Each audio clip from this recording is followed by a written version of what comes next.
ஆண்டோடைய வார்த்தைக்கு நேராக போகிறோம். 119வது சங்கீதம் 173வது வசனம். 119வது சங்கீதம் 173வது வசனம். நான் உம்முடைய கட்டளைகளை தெரிந்து கொண்டபடியால் உமது கரம் எனக்கு துணையாய் இருப்பதாக.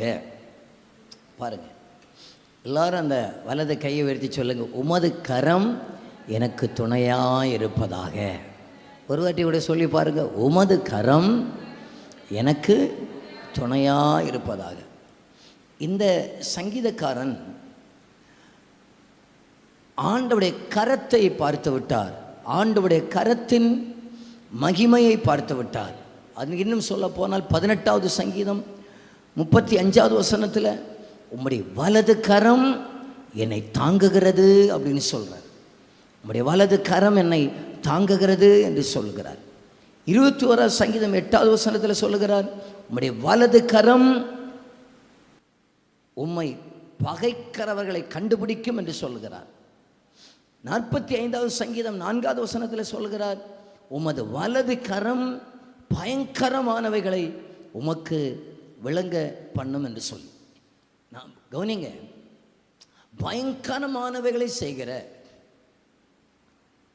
பராக்கிரமங்களை செய்கிற அந்த கரம் எனக்கு துணையாக இருக்கட்டும் அப்படின்னு சொல்லி அவர் ஜெபம் பண்ணுறாரு. பாருங்க, நம்முடைய ஜெபத்திலையும் இந்த வார்த்தை ஒன்று சேர்த்துக்கிடமான, ஆண்டவரே உம்முடைய கரம் எனக்கு துணை இருப்பதாக. யாப்பேஸ் என்கிறவர் 1 புத்தகத்தில் இருக்கிறது. அவர் ஜெபம் பண்ணும்போது ஜெபித்தார், தேவரீர் என்னோடு இருந்து உம்முடைய கரம் என்னோடு கூட இருப்பதாக. கர்த்தாவே உம்முடைய கைகள் மட்டும் என்னோடு கூட இருப்பதாக, உங்கள் கரம் என்னோடு கூட இருப்பதாக. அதான் இந்த காலை வேளையில் செய்தியுடைய சாராம்சமே அதுதான். கர்த்தருடைய கரத்தை ஆண்டவர் நம்ம மேலே வைக்க அவர் விருப்பமுடையவராக இருக்கிறார். அவர்கள் அந்த கரத்துடைய மகத்துவத்தை பார்த்தார்கள். அந்த கரத்துடைய மகத்துவம் என்னவென்பதை நான் இந்த காலை வேளையில் உங்களுக்கு சொல்லுகிறேன். நாமும் அந்த தெய்வத்துடைய கரத்தின் மகத்துவத்தை பார்ப்பதற்கு நமக்கு பிரகாசமுள்ள கண்களை ஆண்டவர் நமக்கு தருவாராக. நீங்கள் இங்கிருந்து போகும்போதே ஜெபிச்சுக்கிட்டே தான் போவீங்க, உம்முடைய கரம் என்னோடு கூட இருப்பதாக, உம்முடைய கரம் எங்கள் ஊழியத்தோடு கூட இருப்பதாக. உலகத்தில் எத்தனை கரம் நமக்கு விரோதமாக எழும்பலாம், ஆனால் இந்த ஒரு கரம் நமக்கு துணையாக இருக்குமே ஆனால் அத்தனை விரோதிக்கிற கரங்களையும் நிர்மூலமாக்க இந்த கரம் வல்லமை உடையதாக இருக்கிறது. சங்கீதக்காரன் சொல்லுகிறார், ஆண்டவரே உம்முடைய கரம் மட்டும் எனக்கு துணையாக இருந்துச்சுன்னு சொன்னா, எனக்கு விரோதமாக அமலேக்கியர்கள் எழும்புவார்கள், எனக்கு விரோதமாக பெலிஸ்தியர்கள் எழும்புவார்கள், எனக்கு விரோதமாக சவுல் எழும்புவான், எனக்கு விரோதமாய் அப்சலோம் எழும்புவான். எத்தனை சத்துருக்கள் எழும்பினாலும் எனக்கு பிரச்சனையே கிடையாது, அதில் நான் துவண்டு போக மாட்டேன். ஆனால் உங்கள் கரம் மட்டும் எனக்கு துணையாக இருக்குமே ஆனால் எதையும் தாண்டுவேன், எதையும் மேற்கொள்ளுவேன். அவ்வளவு மகிமையுள்ள கரத்தை ஆண்டவர் நம்ம மேலே வைப்பாராக. ஹல்லேலூயா. சரி, இந்த ஆண்டவருடைய கரத்துடைய மகத்துவத்தை என்ன என்பதை நான் உங்களுக்கு சொல்லுகிறேன். சில வசனங்களை நானே வாசிக்கிறேன், நீங்கள் எனக்கு பின்னால் நீங்கள் வாசிக்க விரும்பினால் கொஞ்சம் வேகமாக என் பின்னால் அதை வாசிச்சிருங்க. முதல்ல, பூமியை உண்டாக்கினது ஆண்டவருடைய கரம். 90வது சங்கீதம் 2வது வசனம், பர்வதங்கள் தோன்றும் என்றும் நீர் பூமியையும் உலகத்தையும் உருவாக்கும் முன்னும் என்று. அப்போ உலகத்தையும் பூமியையும் கர்த்தர் தான் உருவாக்கி இருக்கிறார். பூமியை உருவாக்கின கர்த்தருடைய கரம். 95வது சங்கீதம் 5வது வசனத்தில் இருக்கிறது, சமுத்திரம் அவருடையது, அவரே அதை உண்டாக்கினார். வெட்டாந்தரையும் அவருடைய கரம், அதாவது தரை, இதையும் அவருடைய கரம்தான் உருவாக்கினது. எந்த கரம் தெரியுமா நம்மோடு கூட இருக்க வேண்டும் என்று நம்ம கேட்கிறோம்? பூமியை உருவாக்கின கரம், சமுத்திரத்துக்கு இம்மட்டும் வா மிஞ்சி வராதே என்று அளவு கொடுத்த கரம், அந்த கரம் நம்மோடு கூட இருக்கிற அந்த நிலைமையை கொஞ்சம் யோசித்து பாருங்க. அந்த கரம் நம்மோடு கூட இருந்தால் என்ன நடக்கும் என்பதை யோசித்து பாருங்க. சங்கீதக்காரன் சொல்லுகிறார், வெட்டான் தரையை வேற யாரும் உண்டாக்கவில்லை, என் ஆண்டவருடைய கரமே உண்டாக்கினது. ஆகையினால் அந்த கரம் என்னோடு கூட இருப்பதாக. அது மட்டும் எங்களுக்கு இருந்துச்சுன்னா இந்த உலகத்தில் நமக்கு தேவையானதை அந்த கரம் நமக்கு கொடுக்க வல்லமையுடையதாக இருக்கிறது. ஏனென்றால் சகலத்தை அவர் கரம் உண்டாக்கினதுனால. ஆச்சரியத்தை பாருங்கள், இந்த பூமி, மலைகள், இயற்கைகள் எவ்வளோ அழகானவைகள் இல்லையா, அவருடைய படைப்பு. அதெல்லாம் கொஞ்சம் ரசித்து பார்க்கணும். இதையெல்லாம் உண்டாக்கினது, பூமியை உண்டாக்கினது தெய்வத்துடைய கரம். இனி பாருங்க, நம்ம பார்க்கிற வானத்தை உண்டாக்கினதும் தெய்வத்துடைய கரம். 8வது சங்கீதம் 3வது வசனம், உமது விரல்களின் கிரியையாகிய உம்முடைய வானங்களையும் நீர் சாபித்த சந்திரனையும் நட்சத்திரங்களையும் நான் பார்க்கும்போது. பாருங்க, இந்த விரல் இருக்கு பாருங்க, விரல் இது வச்சு வரைச்சி விட்டதாக இந்த வானம், விரல்களின் கிரியை. அந்த வசனத்தை வாசிக்க பார்க்கலாம். 8:3, உமது விரல்களின் கிரியையாகிய உம்முடைய வானங்களையும் நீர் ஸ்தாபித்த சந்திரனையும் நட்சத்திரங்களையும் நான் பார்க்கும்போது. அவரே அதை ஸ்தாபித்தார் என்றால் நிலை நாட்டினார் என்ற அர்த்தம். சந்திரனை அவர் அந்த கைகளுடைய பவரை பாருங்க. என்னைக்காவது அது எக்ஸ்பைரி ஆகி போச்சா? இல்லை. வானங்கள் எல்லாம் அவரே உண்டாக்கி வச்சிருக்கிறார். போன வாரத்தில் நீங்கள் பார்த்தீங்களான்னு தெரியல, திடீர்னு பார்த்தா சந்திரனை சுற்றி இன்னொரு வட்டம் இருந்துச்சு. யாராவது பார்த்தீங்களா? நான் அதை எடுத்து அதை போட்டிருந்தேன். நான் சந்திரன் ராத்திரி நாங்கள் திடீர்னு எங்கேயோ கூட்டம் முடிச்சு வர்றோம், ஞாயிற்றுக்கிழமை நினைக்கிறேன். சந்திரனை சுற்றி இன்னொரு பெரிய ஒரு வட்டம் இருக்கு. என்ன ஒரு மகிமை, என்ன ஒரு அழகு!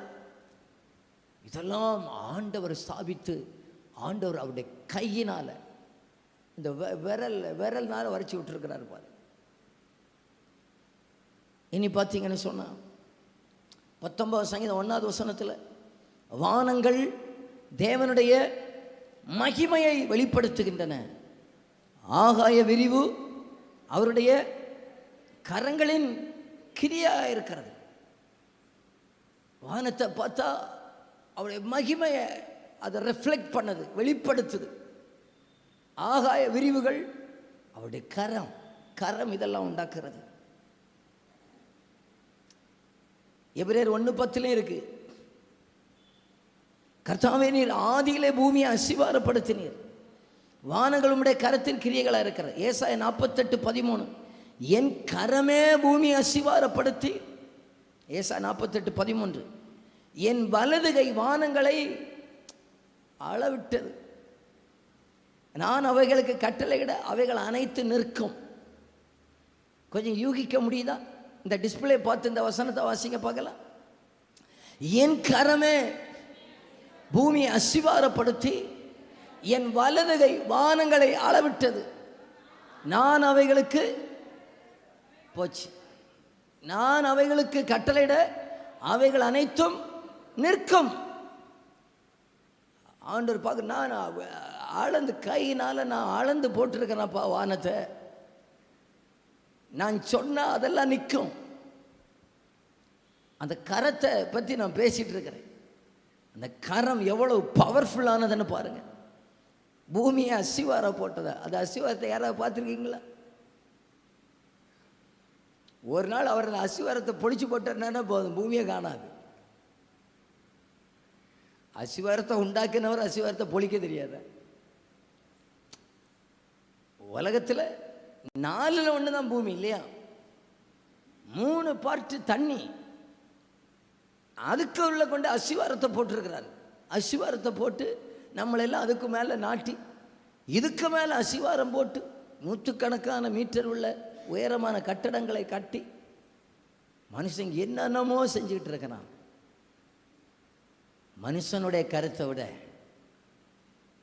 தெய்வத்துடைய அந்த கரம் நம்ம மேலே இருந்தாச்சுன்னா மாறாத கரமாக்கம் அந்த கரம். மனுஷன் கட்டினதெல்லாம் எங்கேயோ ஒரு இடத்துல வச்சு இடிஞ்சு விழுது இல்லையா? மனுஷனுடைய கரமெல்லாம் எங்கேயோ மாறி போயிடுது இல்லையா? இன்னும் பாருங்கள், மனுஷன் உண்டாக்குனதெல்லாம் ஒரு காலத்தை கொடுத்துருப்பான். இத்தனை வருஷம் வாரண்டி, இத்தனை வருஷம் கேரண்டி. ஆனால் தெய்வத்துக்கு இங்கே வாரண்டி கார்டே கிடையாது. வானம் இன்னும் அங்கே தான் நிற்கி, சூரியன் இன்னைக்கு அங்கே தான் நிற்கி, சந்திரன் அங்கே தான் இருக்கு. இவ்வளவு மகத்துவத்தை வைத்த கரம் எங்களோடு கூட இருப்பதாக எனக்கு துணை செய்யட்டும் ஆண்டவரே. அந்த கரத்துடைய மகத்துவத்தோடு அது என்னெல்லாம் செய்யும்னு பார்க்கணும். இல்லாதவைகளை இருக்கிறது போல வரவழைக்கிற அந்த கரம், வானங்களை வரைத்து விட்ட அந்த கரம், வானத்தை அளவிட்ட அந்த கரம். இப்போ சங்கீதக்காரன் சொல்லுகிறார், அந்த கரம் எனக்கு துணையாக இருக்குமே, ஆனால் வேற ஒன்றும் இல்லைனாலும் பரவாயில்ல, இந்த கரம் மட்டும் என்னோடு கூட இருந்துச்சுன்னா அது அதிசயமாக நடத்தும், அது அற்புதமாக நடத்தும். ஒன்றும் இல்லாமல் எல்லாம் வெறுமையாக இருக்கலாம். வெறுமையில் என் கர்த்தருடைய கரம் மட்டும் வெளிப்பட்டா போதுங்க. இல்லாதவைகளை இருக்கிறது போல நம்முடைய கரங்களிலே கொண்டு வந்து கொடுக்க அவர் வல்லவராக இருக்கிறார். வெறுமையை நினைச்சு கவலைப்படாதீங்க, இல்லாததை நினைச்சு கவலைப்படாதீங்க, நஷ்டமாகி போனதை நினைச்சு கவலைப்படாதீங்க. அதை எல்லாவற்றையும் விட நிறைவாக நம்மை நடத்துகிற ஒரு அப்பாவுடைய கரத்தை கர்த்தர் நம்ம மேலே வைத்து அவர் நம்மை நடத்துவாராக. ஆமென். அந்த கரத்தருடைய மகத்துவத்தை அவர் உணர்ந்ததுனால தான் இப்போ சொல்கிறாரு, ஆண்டவரே உம்முடைய கரம் எனக்கு துணையாக இருக்கட்டும், உம்முடைய கரம் எனக்கு துணையாக இருக்கட்டும். சரி, இப்போ யாருக்கு மேலெல்லாம் ஆண்டவருடைய கரம் இருந்தது? 1-2 காரியத்தை நான் சொல்லி கொஞ்சம் வேகமாக முடிச்சிடுறேன்னா, கொஞ்சம் வேகமாக முடிச்சிடுறேன். முதலாவதாக நாளாகமம் புத்தகத்திலே வாங்க பார்க்கலாம். தெய்வத்துடைய கரம் இருக்கட்டும்னு ஜெபிச்சவங்க வாழ்க்கையில் என்னென்ன ஆண்டவர் காரியங்களை செஞ்சிருக்கிறாருன்னு பார்த்தா, முதல்ல 1 நாளாகமம் 4வது அதிகாரம் 9-10 வசனங்கள். யாபேஸ் தன் சகோதரை பார்க்கிலும் கனம் பெற்றவனாயிருந்தான். அவன் தாய், நான் துக்கத்தோடு அவனை பெற்றேன் என்று சொல்லி அவனுக்கு யாபேஸ் என்று பெயரிட்டாள். யாபேஸ் இஸ்ரவேலின் தேவனை நோக்கி, தேவரீர் என்னை ஆசீர்வதித்து என் எல்லையை பெரிதாக்கி உமது கரம் என்னோடு இருந்து தீங்கு என்னை துக்கப்படுத்தாதபடிக்கு அதற்கென்னை விலக்கி காத்தருளும் என்று வேண்டிக் கொண்டான். அவன் வேண்டிக் கொண்டதை தேவன், அப்போ யாபேஸ் ஜெபம் பண்ணினார், ஆண்டவரே உம்முடைய கரம் என்னோடு கூட இருந்து என்னை ஆசீர்வதிக்கட்டும் ஐயா. இந்த காலை வேளையில் எத்தனை பேர் ஆண்டவரே உம்முடைய கரம் என்னோடு கூட இருக்கட்டும் என்று கேட்குறீங்களோ?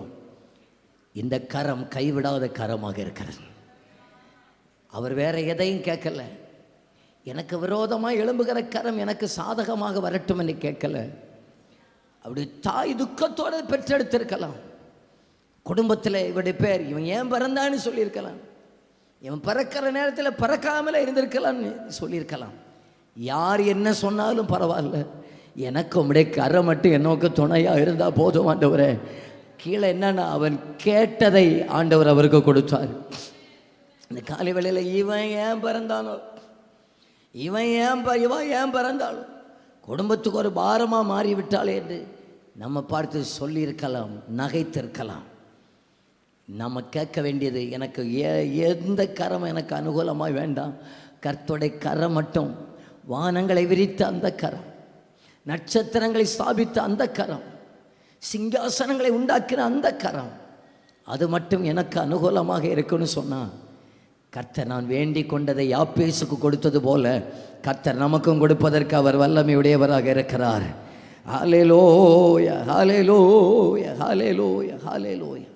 ரெண்டு பேரை டக்குன்னு சொல்லி நான் முடிச்சிடுறேன்னா, எஸ்ராவின் புத்தகம் 7வது அதிகாரம் 6வது வசனத்தில், இந்த எஸ்ரா இஸ்ரவேலின் தேவனாகிய கர்த்தர் அருளிய மோசையின் நியாயப்பிரமாணத்திலே தேறின வேத பாரகனாயிருந்தான்.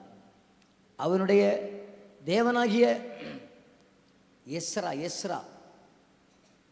7வது அதிகாரம் 6வது வசனம், அவனுடைய தேவனாகிய கர்த்தருடைய கரம் அவன் மேல் இருந்ததினால் அவன் கேட்டவைகளெல்லாம் ராஜா அவனுக்கு கொடுத்தான்.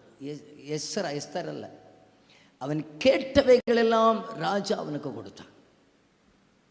அடுத்ததாக பார்த்தீங்கன்னா, தெய்வத்துடைய கரை நம்மோடு கூட இருக்குன்னு சொன்னால் கேட்டவைகளெல்லாம் ஆண்டவர் தருவார். இது எங்கே வச்சு தெரியுமா நடக்குது? இஸ்ரவேல் ஜனங்கள் பாபிலோனில் அடிமையாக இருக்கிறாங்க. பாபிலோனில் அடிமையாக இருக்கிறதான நேரத்தில் எல்லாரும் என்னைய பார்த்துக்கிடுங்க, பாபிலோனில் 70 வருஷம் அடிமையாக இருக்கிறாங்க. எருசலேமில் ஆலயம் இடிஞ்சு கிடக்குது, அலங்கம் இடிஞ்சு கிடக்குது. இந்த எஸ்ராவை கொண்டு இப்போ ஆலயத்தையும் அலங்கத்தையும் கட்டணும். கட்டுறதுக்கு பொண்ணு வெள்ளி பொருட்கள் எல்லாம் தேவை. எந்த முற்பிதாக்கள் அந்த ஆலயத்தை இடித்தார்களோ அதே ராஜாட்ட போய் இப்போ கேட்குறார், எனக்கு அது வேணும், ஆள் வேணும், இது வேணும். எஸ்ராவோடு கர்த்தருடைய கரம் இருந்ததுனால இவர் கேட்டதெல்லாம் கொடுத்தார். கர்த்தருடைய கரம் மட்டும் நம்மோடு கூட இருக்குமே ஆனால் சாதகம் இல்லாததையும் கர்த்தருடைய கரம் நமக்கு சாதகமாக்கி கொடுக்கும். எந்த இடத்திலிருந்து நன்மை வராதுன்னு நினைக்கிறோமோ அந்த இடத்திலிருந்து கர்த்தர் நன்மைகளை கொண்டு வர கர்த்தருடைய கரம் வல்லமையுடையதாக இருக்கிறது. எந்த காரியம் நடப்பிக்க கூடாதுன்னு நினைக்கிறோமோ கர்த்தருடைய கரம் நம்மோடு கூட இருந்தால் நம்மை கொண்டு காரியங்களை நடப்பிக்க அவர் வல்லமையுடையவராக இருக்கிறார். யாரிடத்திலிருந்து வராதென்று நினைத்தோமோ அதெல்லாவற்றையும் கர்த்தர் வரவழைக்க அவர் வல்லமையுடையவராக இருக்கிறார். ஆகையினால் ஆண்டவரே, உம்முடைய கரம் எங்களோடு கூட இருப்பதாக. அசாத்தியங்களை சாத்தியமாக்குகிற கர்த்தருடைய கரம். இப்போ எல்லாரும் இந்த வலது கரத்தை உயர்த்தி, எத்தனை பேர் கேட்குறீங்க? அந்த வலது கையை உயர்த்தி சொல்லுங்க பார்க்கலாம். உம்முடைய கரம் என்னோடு கூட இருப்பதாக சொல்லுங்க. உங்க கரம் என்னோடு கூட இருப்பதாக. எஸ்ராவின் மேலே இருந்தது போல, யாப்பேசின் மேலே இருந்தது போல, சங்கீதக்காரனாகிய தாவீதின் மேலே இருந்தது போல எங்கள் மேல் ஆண்டவருடைய கரம் அனுகூலமாக இருப்பதாக. அந்த கரம் எங்களுக்கு துணையாக இருப்பதாக. அந்த கரம் எங்களுக்கு அனுகூலமாய் ஆறுதலாக இருப்பதாக. அந்த கரம் மட்டும் எங்களுக்கு அனுகூலமாக இருக்குமே ஆனால் நாங்கள் ராஜாவிடத்தில் கேட்கிறதை கர்த்தர் தருவார். அரண்மனையிலிருந்து எங்களுக்கு ஒத்தாசை வரும். உதவி வராது என்று நினைக்கிற இடங்களில் இருந்து கர்த்தர் எங்களுக்கு உதவிகளை தருவார். ஸ்தோத்திர. நன்மை வராது என்று நினைக்கிற இடத்திலிருந்து கர்த்தர் நன்மைகளை வரச் செய்ய அவர் வல்லமை உடையவராக இருக்கிறார். ஹல்லேலூயா, ஹல்லேலூயா. கரங்களை தட்டி ஆண்டவருக்கு ஒரு மகிமை செலுத்தலாமா? நன்றி ஆண்டவரே, நன்றி ஆண்டவரே, நன்றி ஆண்டவரே. இது எஸ்ராவிலிருந்து இன்னும் ஒரு 2-3 காரியத்தை சொல்லி நம்ம முடிப்போம். எஸ்ரா 7வது அதிகாரம் 9வது வசனம். எஸ்ரா 7வது அதிகாரம் 9வது வசனம். 1ஆம் மாதம் 1 தேதியிலே அவன் பாபிலோனிலிருந்து பிரயாணமாக புறப்பட்டு 5ஆம் மாதம் 1 தேதியிலே அவன் தேவனுள்ள தயவுள்ள கரம் தன்மேல் இருந்ததினால் எருசலேமுக்கு வந்தான். நான் இனி மொத்தத்தில் ஒரு 5 நிமிஷத்தில் எல்லா காரியத்தையும் சொல்லி நான் முடிக்கிறேன். நீங்கள் சொல்ல ஒரு ஆமேன்னு சொல்ல போறீங்க. இவர்கள் எங்கே தெரியுமாக இருந்தார்கள்? அடிமையாக வேறொரு தேசத்தில் இருந்தார்கள். கர்த்தருடைய கரம் எஸ்ராவுக்கு அனுகூலமாக இருந்ததினால இவர் எருசலேமை திரும்ப வருவதற்கு என் கர்த்தர் உதவி செய்தார். திரும்பி வருவதற்கு கர்த்தர் உதவி செய்வாராக. சில அடிமைத்தனத்திலிருந்து திரும்பி வருவதற்கு கர்த்தருடைய கரம் இன்றைக்கு உதவி செய்வதாக.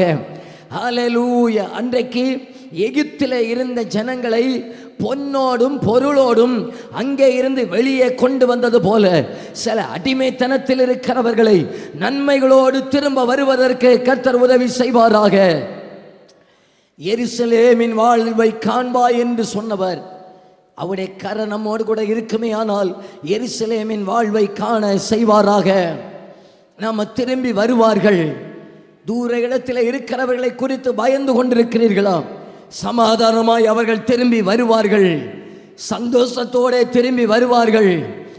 இயேசுவின் நாமத்தினாலே அது நடக்கட்டும். இந்த கால வேளையில் கர்த்தருடைய கரம் அவர்கள் இருக்கிற இடத்திலே ஆளுகை செய்கிறது. கர்த்தருடைய கரம் அவர்கள் இருக்கிற இடத்திலே துணை செய்கிறது. தூர இடத்தில் இருக்கிற நம்முடைய சகோதரர்கள் மேல் ஆண்டவருடைய கரம் இருக்கிறபடினால ஆண்டவர் சுகமாக ஆண்டவருடைய கரம் நம்மை திரும்பி கொண்டு வர உதவி செய்வாராக.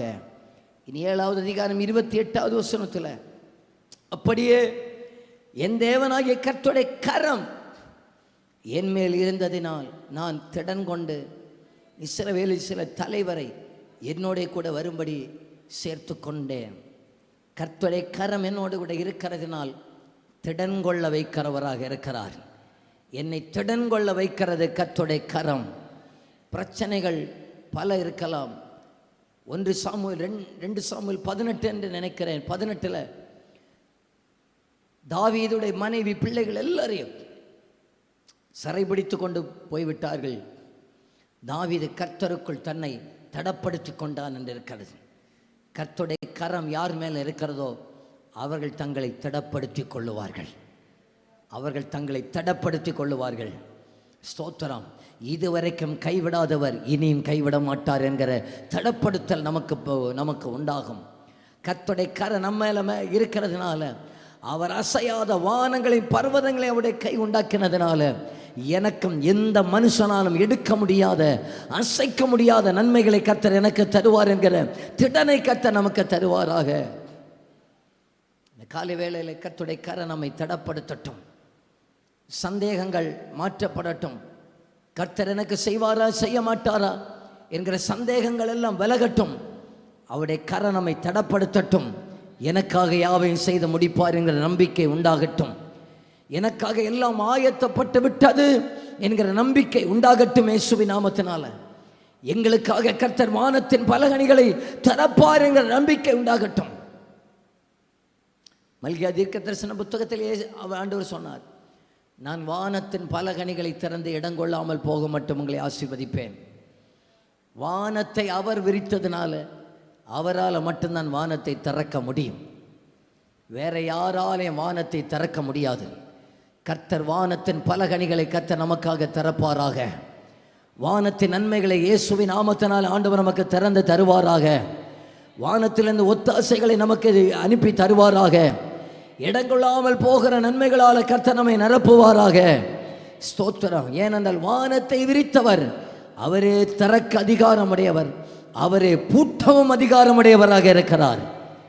அவருடைய கரம் நம்மோடு கூட இருந்தால் போதும். வானத்தின் பலகணிகளால் திறந்து நம்மை ஆசீர்வதிப்பார். ஸ்தோத்திரம். இனி எஸ்ரா 8வது அதிகாரம் 22வது வசனம். எஸ்ரா 8வது அதிகாரம் 22வது வசனம். வழியிலே சத்துருவை விலக்கி எங்களுக்கு துணை செய்யும்படிக்கு ராஜாவிடத்தில் சேவகரையும் குதிரை வீரரையும் கேட்க வெட்கப்பட்டிருந்தேன். எங்கள் தேவனுடைய கரம் தம்மை தேடுகிறவர்கள் எல்லார் மேலும் அவர்களுக்கு நன்மையாக இருக்கிறதென்றும் அவருடைய வல்லமையையும் அவருடைய கோபமும் அவரை விட்டு விலகுகிறவர்கள் எல்லார் மேலும் இருக்கிறதென்றும் நாங்கள் ராஜாவுக்கு சொல்லியிருந்தோம். இப்போ கள்ளருடைய கைகளை தப்புவிக்கப்படுவதற்காக எங்களுக்கு குதிரை வீரரையும் சேவகரையும் நாங்கள் ராஜாவிடத்தில் கேட்கவில்லை. தேவனுடைய கரம் எங்களுக்கு நன்மையாகவே இருக்கும். பயப்படுகிற காரியம் நமக்கு நடக்காது. கர்த்தருடைய கரம் நம்மோடு கூட இருக்குமே ஆனால் அந்த கரம் தீமையை வருவிக்காது. அந்த கரம் நமக்கு நன்மையானவர்களை வருவிக்க பண்ணாது, வல்லமையுடையதாக இருக்கிறது. அந்த வலது கையை வெறுத்து சொல்லுங்க பார்க்கலாம், கர்த்தருடைய கரம் எனக்கு நன்மையானதை தான் செய்யும். ஒரு நாளும் தீமைக்காக அது செயல்படாது. ஏனென்றால் நான் தெய்வத்தை தேடுகிறதுனால அந்த கரத்திலிருந்து எனக்கு நன்மைகள் தான் வரும். அங்கே இருந்து எனக்கு ஒத்தாசை தான் வரும். அங்கே இருந்து எனக்கு உதவி தான் வரும். ஆகையினால் கர்த்தருடைய கரம் எனக்கு துணையாக இருக்க வேண்டும். எத்தனை பேர் விரும்புகிறீங்க அந்த தெய்வத்துடைய கரம் எனக்கு துணையாக இருக்கட்டும், துணையாக இருக்கட்டும், துணையாக இருக்கட்டும். ஸ்தோத்திரம். கடைசியாக சொல்லுகிறேன், கர்த்தருடைய கரம் இருந்த 8:31 எஸ்ரா. நாங்கள் எருசலேமுக்கு போக 1ஆம் மாதம் 12ஆம் தேதியிலே அகாவா நதி என்னை விட்டு பயணம் புறப்பட்டோம். எங்கள் தேவனுடைய கரம் எங்கள் மேலிருந்து வழியிலே சத்துருவின் கைக்கும் பதிவிருக்கிறவர்களின் கைக்கும் எங்களை தப்புவித்தது. என்ன கவனிங்க, திரும்பவும் சொல்லுகிறேன், சங்கீதக்காரனுடைய ஜெபமாக்கும், கர்த்தாவே உம்முடைய கரம் எங்களுக்கு துணை செய்யட்டும் என்று, எனக்கு துணை செய்யட்டும் என்று அவர் ஜெபித்தார். யாப்பேஸ் ஜெபித்தார், கர்த்தாவே உம்முடைய கரம் என்னோடு கூட இருக்கட்டும் என்று ஜெபித்தார். எஸ்ரா அவர் மேல் ஆண்டவருடைய கரம் இருந்ததினால் என்ன நடந்தது என்பதை 5 காரியங்களை உங்களுக்கு நான் சொல்லியிருக்கிறேன். 4 காரியங்களை உங்களுக்கு சொல்லியிருக்கிறேன். அந்த கரம் எவ்வளவு வல்லமையுடையது! அந்த வானங்களை விரித்த கரம், பூமிக்கு அஸ்திபாரங்களை போட்ட கரம், சகலவற்றையும் சிருஷ்டித்த கரம். புதிய ஏற்பாட்டில் பார்த்தால் அந்த கையில் 5 அப்பமும் 2 மீனும் போனது. அந்த கையில் அது வர்த்திக்க பண்ணுகிற கரமாக இருக்கிறது. அந்த கரம் குருடனை தொட்டது சுகமாக்குகிற கரமாக இருக்கிறது. அந்த கரம், எல்லாரும் உங்கள் வலது கையை உங்கள் தலை மேலே வச்சு சொல்லுங்க, கர்த்தருடைய கரம் என் மேலே இருப்பதாக சொல்லுங்க. ஒரு ஜபமாய் சொல்லுங்க, அந்த கர்த்தருடைய கரம் என்னோடு கூட இருப்பதாக, அந்த கரம் என்னோடு கூட இருப்பதாக, அந்த கரம் என்னோடு கூட இருப்பதாக. இப்போ எஸ்ரா ஓடு கூட அந்த கரம் இருந்ததுனால கேட்டதெல்லாம் ஆண்டவர் கொடுத்தார். கேட்டதெல்லாம் நமக்கு எதிர்க்கிறவர்களிடத்திலிருந்து நன்மைகள் வரும், விரோதிக்கிறவர்களிடத்திலிருந்து ஒத்தாசை வரும், வராது என்கிற இடத்திலிருந்து ஒத்தாசைகள் வரும். ஏனென்றால் கர்த்தருடைய கரம் நம்மோடு கூட இருக்கிறதுனால. 2ஆவதாக கர்த்தருடைய கரம் நம்மோடு இந்த எஸ்ராவோடு இருந்ததினால அவர் திடன் கொண்டார். ஏன்? ராஜாவுடைய சேவகர் எல்லாரையும் விட அவருடைய கரம் எங்களோடு கூட இருந்தால் கர்த்தர் எங்க மேல இருக்கிற திட்டத்தை நிறைவேற்றுவோம், அலங்கத்தை கட்டுவோம், ஆலயத்தை கட்டுவோம், பாழானதை கட்டுவோம், ஹல்லேலூயா, தகர்க்கப்பட்டதை கட்டுவோம். ஏன்? கர்த்தருடைய கரம் எங்களோடு கூட இருக்கிறபடியினால. ஆண்டவருடைய கரம் நம்மோடு கூட இருக்கட்டும். பாழான சபைகள் கட்டப்படுவதாக, பாழான தேசங்களில் ஆவிக்குரிய மறுமலர்ச்சி உண்டாவதாக. ஆமென். ஆராதனையில் தேவனுடைய நாமம் ராஜ்யம் ஸ்தாபிக்கப்படுவதாக. எங்க ஜனத்தின் மேல கர்த்தருடைய கரம் இருப்பதாக.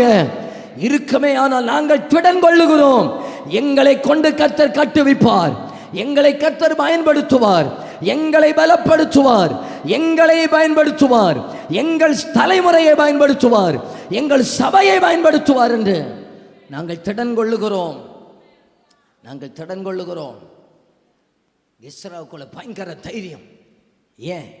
இவ்வளவு தூரம் நடத்தினவர் இனி எங்களை கொண்டு அலங்கத்தை கர்த்தர் கட்டி எழுப்புவார். ஹல்லேலூயா. கர்த்தருடைய கரம் நம்மோடு கூட இருக்குமே, ஆனால் தெய்வ ராஜ்யம் நம்மால கட்டி எழுப்பப்படும், ஊழியங்கள் கட்டப்படும், சபைகள் கட்டப்படும். அப்படிப்பட்ட திடன் கொள்ளுகிறவர்களாக கர்த்தர் நம்மை மாற்றுவாராக. அடுத்ததாக, கர்த்தருடைய கரம் நம்மோடு கூட இருக்குமே, ஆனால் நன்மையானவைகளை செய்கிறது கர்த்தருடைய கரம். அது ஒன்றும் தீமையாக செய்யவே செய்யாது. சகலவற்றையும் நன்மைக்காகவே அவர் நடப்பிக்கிறவர். தீமை செய்யாத ஒரு நல்ல கரங்களை உள்ள அப்பாவுக்கு நல்ல ஒரு கைத்தட்டு கொடுத்துருங்க பார்க்கலாம். மனுஷன் தீமை செய்வான், சொந்தங்கள் தீமை செய்வார்கள். ஆமென். தீமை செய்யாத கரம் உண்டு கொண்டவர் அவர், நன்மையாகவே செய்கிறவர். கடைசியாக, அந்த கரம் சத்துருவின் கைக்கும் பதிவிருக்கிறவருடைய கைக்கும் எங்களை தப்புவிக்கிற கரம். அதைத்தான் 8:31 நம்ம வாசித்தோம். சத்துருவானவன் உண்டு, பதிவிருக்கிறவன் உண்டு, ஆனால் நாம் அவனுடைய கைக்கு சிக்க மாட்டோம், தப்புவிக்கப்படுவோம். சில பதிவிருக்கிறவர்களை பார்த்து ஏன் பயப்படுறீங்க? பதிவிருக்கிறவனை பார்த்து பயப்பட வேண்டாம். நம்ம மேலே இருக்கிற கரத்தை பார்த்து திடப்பட்டு கொள்ளுங்கள். சத்துரு இல்லாமல், சத்துரு உண்டு, ஆனால் அவனுக்கு கர்த்தர் நம்மை விட்டு கொடுக்க மாட்டார்.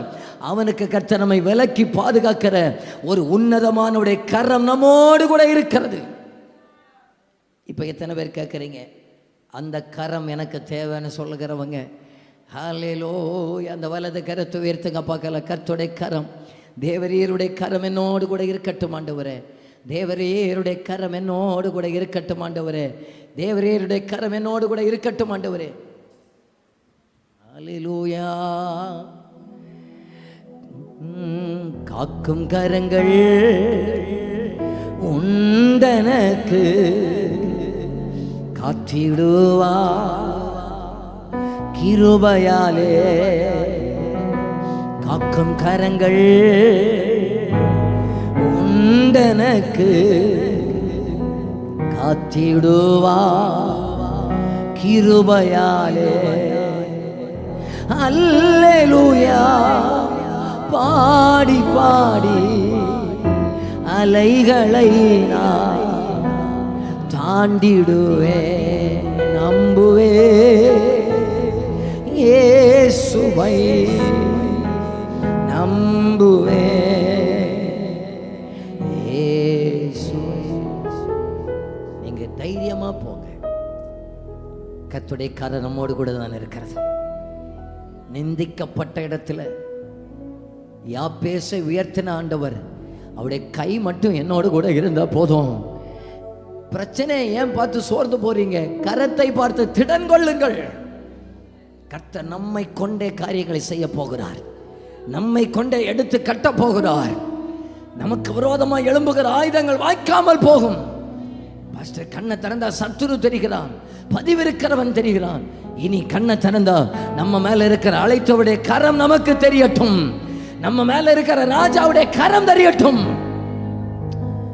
பூமிக்கு அஸ்திபாரத்தை போட்ட கரம் நமக்கு ஆதரவா இருக்கும் போது யாருங்க நமக்கு விரோதமான திட்டத்தை உடைக்க முடியும்? வானங்களை விரித்த கரம், சந்திரனை ஸ்தாபித்த கரம், மாற்ற முடியாதவைகள் எல்லாம் நியமித்த கரம் இருக்கிறதான நேரத்தில் நமக்கு நியமித்ததை யாருங்க மாற்ற முடியும்? நமக்கு நியமித்ததை யாருங்க எடுக்க முடியும்? அவருடைய கரம் நமக்கு அனுகூலமாகத்தான் இருக்கிறது.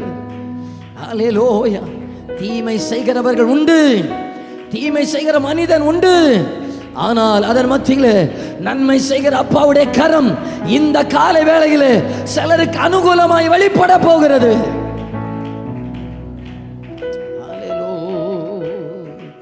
அல்லேலூயா.